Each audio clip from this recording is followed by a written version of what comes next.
वैसा बहुपद जिसका जो चर राशि है उसका घात कितना होगा, 2 होगा, उसको क्या कहेंगे, द्विघात बहुपद कहेंगे। जैसे एग्जांपल हम लिखते हैं x² प्लस 5x प्लस 2, मैंने ऐसे एग्जांपल दे दिया, ठीक है। तो यहाँ पर जो एग्जांपल हम देख रहे हैं, यह एग्जांपल जो है, यह किसका एग्जांपल है, द्विघात बहुपद का एग्जांपल है, ठीक है। कैसे मालूम चल रहा है, क्योंकि यहाँ पर कितना है, 2 है, 2 से यह पता चल रहा है कि यह जो बहुपद है वो क्या है, द्विघात है। तो जब हमारे पास बहुपद की जो घात होता है वह 2 होता है, तो उसका शून्यकों की संख्या भी कितनी होती है, 2 ही होता है, ठीक है। शून्य, क्लियर। तो शून्यकों की संख्या कितनी होगी, 2 होगी। चलिए देखते हैं। तो इसमें शून्य को हम लोग रिप्रेजेंट करते हैं द्विघात बहुपद में शून्य को अल्फा और बीटा से सूचित किया जाता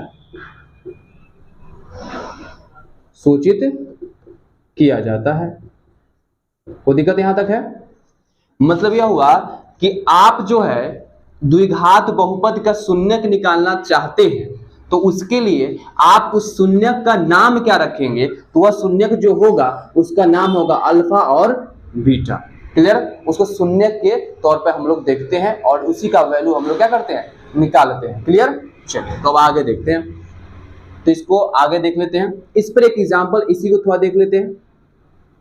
शून्य को ऐसे जो हम लोग इसका जनरली जो फॉर्मूला होता है शून्य, हमारे सामने ये जो लिखा हुआ है, यह जो देख रहे हो आप यहाँ पर, यही क्या है हमारा शून्यकों का जो एक रूप में हम लोग लिखते हैं, यह द्विघात बहुपद का लिखने का एक रूप है, ठीक है। इसको हम लोग ऐसे ही लिखते हैं, जो x² होता है उसके बगल वाला जो होता है, उसका जो गुणज होता है उसको a बोलते हैं, और जो x के बगल वाला गुणज होता है उसको क्या बोलते हैं, b बोलते हैं, और जो खाली होता है उसको क्या बोलते हैं, c बोलते हैं, ठीक है। चलिए देखते हैं यहाँ पर क्या होता है। तो एक और होता है हमारे पास शून्यकों का योग, क्या होता है, शून्यकों का योग, योग का मतलब होता है गुना, क्या होता है, योग।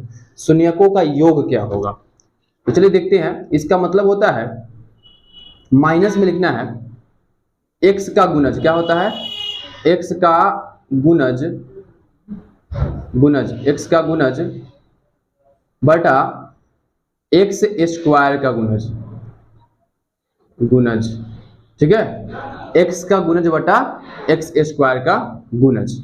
तो इसको अगर हम देखें तो x का गुणज क्या होगा, x का गुणज देखो, x यही है ना, इसका गुणज मतलब इसके साथ कौन गुना में है, तो इसके साथ जो सटा होता है उसको गुणज कहते हैं। तो कौन है, b है, अब माइनस तो पहले से ही है तो यहाँ पे b हो जाएगा।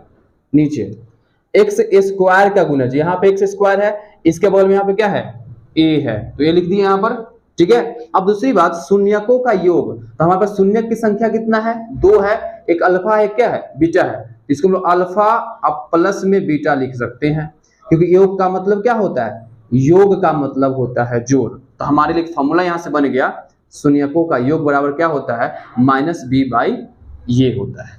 क्लियर हो गया यहाँ पर। अगला हमारे पास आता है शून्यकों का गुणनफल, शून्यकों का गुणज, यह क्या होता है, तो यह हमारा होता है,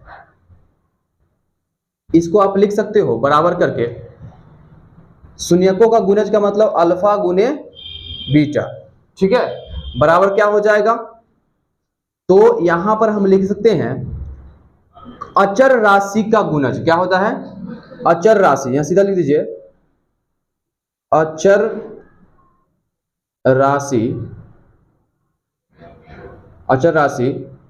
बटा x² का गुणज, क्लियर यहां पर। चलिए अचर राशि कौन है, अचर राशि ये है c, तो यहां पर c x² का गुणज क्या है, a, तो हमारा अल्फा गुने बीटा मतलब शून्यकों का जो गुणनफल है या जो गुणज है वो कितना निकला, c/, ये निकल करके आया। क्लियर यहां तक, इसको उतारिए। तो अब बात बनता है कि अब तो हम जान चुके हैं कि शून्यकों का जो योग होता है वह होता है -b/a। इसको अगर हम शॉर्ट कट में लिखे तो लिख सकते हैं अल्फा प्लस बीटा बराबर -b/a। हमारे पास ही फॉर्मूला एगो निकला था।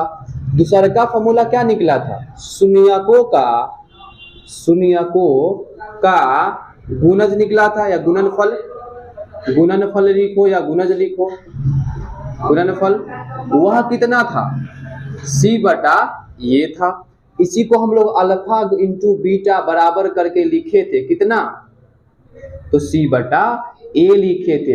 इसको घेर दिए, दो फॉर्मूला बन गया।